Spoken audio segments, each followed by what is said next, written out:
July 15th, 2022, Hilchot Ma'aser Kesafim, part 13, and we're in the order of distribution of the Ma'aser money, part 6. This is the final part of order of distribution. So yesterday we concluded mentioning that if a person has a small child who needs to learn Torah shebichtab, in other words, Torah, Nebi'im, or Ketubim, Tanakh, can he use Ma'aser money or not? And we said he cannot. Now we move forward. Hosa'at limud banav hagedolim lemishnah v'gemara. Im masabo dahuk יכול לשלם מהמעשר. אבל אם אפשר לא ישלם מהמעשר. Payment for his older children to study Mishnah and Gemara. If his situation is difficult and he doesn't have the means otherwise to pay, then he can pay with Ma'aser money. But obviously, if he can pay without Ma'aser money, that is the right way to do it.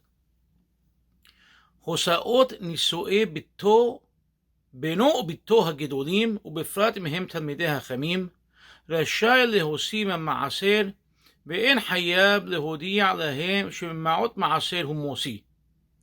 ודווקא אם בשעת התחייבות היה בדעתו להוציא מהמעשר, שאם לא כן, אין הוא רשאי לפרוע חובו מהמעשר. So the expenses for the marriage of his son or his daughter, especially if his son is a Talmid Hacham, he is allowed to use Ma'aser money, and he does not need to inform his children that he's using Ma'aser money to marry them. But this is only if, from the onset, he had the intention to use Ma'aser money. He cannot start paying for things and realize he doesn't have enough and say, okay, you know what, let me dip into the Ma'aser fund and I'll use it now. No, from the very onset, he had to say, okay, we have a wedding coming up, I'm going to use my Ma'aser money to pay for it. Okay? If you don't make that condition beforehand, you cannot use the Ma'aser money. מי שלוקח חתן תלמיד חכם ומתחייב לפרנסו כמה שנים, אם בשעת התחייבות היה בדעתו להוסיף מעשר מותר.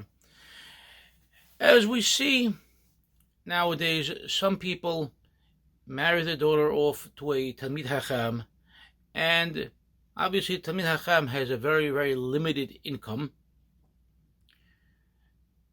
and many times a deal is made between the father of the bride and the father of the groom, who's going to support them, who's not going to support them, how they're going to live, how they're going to pay for their expenses. So if the father of the bride took it upon himself, or the deal was made that he's going to be the one to support them, okay, can the father of the bride use Ma'aser money to support his son-in-law, the Talmid Hacham? And the answer is yes, but only if that was explicitly stated at the time of the deal.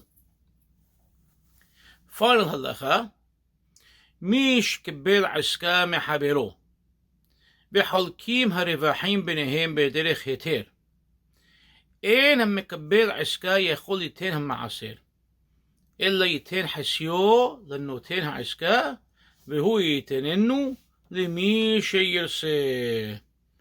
So, if you have a partnership, and one partner gives his money to the other in a manner which is permissible al pi halacha, and the profits are split, the user of the money cannot take out all of the ma'aser. Rather, he must give half of it to the partner, who will then distribute it to whoever he pleases. So imagine that you have a partnership, you have a investor in this partnership. One guy is doing all the work and one guy is the investor. And the guy doing all the work takes all the profits, now he has to split it. And he has to split the money and he has to give that half to the silent partner, if you will, or to the investor. And that investor can then use his profits and take ma'aser from that to give out, and the person who's actually doing the work and involved in the business, he takes his profits and takes his maaser and gives from that. We have now concluded the order of distribution, and we'll go to the next section on Monday or Tuesday, Be'ezrat Hashem, and that is going to be using maaser for non-charitable purposes. And you'll see what we can or cannot do.